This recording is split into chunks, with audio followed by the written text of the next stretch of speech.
South Korea and the US have been holding a number of rounds of talks this year to try to reach a new deal on sharing defense costs between the two allies as the current accord expires at the end of this year.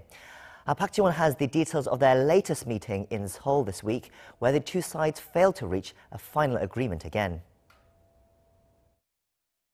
The latest round of negotiations on the defense cost sharing between South Korea and the U.S. have ended without resulting in a final agreement.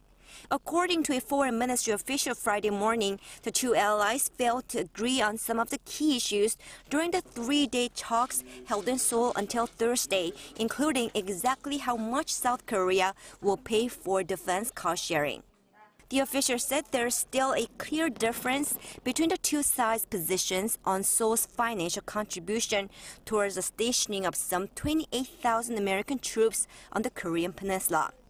Under the existing deal, South Korea contributed around $850 million this year alone, which is about 50% of the total cost of having U.S. troops stationed here. However, according to a report by the Wall Street Journal, the Trump administration is reportedly calling for South Korea to make a larger financial contribution, asking for about 150% increase from the current level. The South Korean official said the Korean government is willing to assume a reasonable and rational level of burden.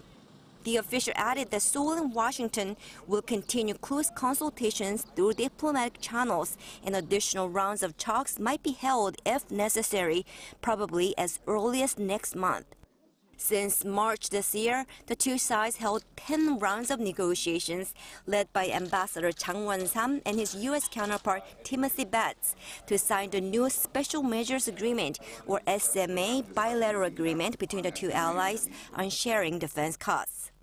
Under the SMA, South Korea pays for South Koreans working at U.S. military bases in the country, as well as costs related to facility construction and logistics. The two sides are pressed for time as the current 5-year SMA, signed in early 2014, will expire at the end of this month. If the two allies fail to reach the deal by the end of the year, the wages of some 8,000 South Korean workers at the U.S. military bases could be affected. The official said the two sides are doing their best to minimize any impact on the civilian workers.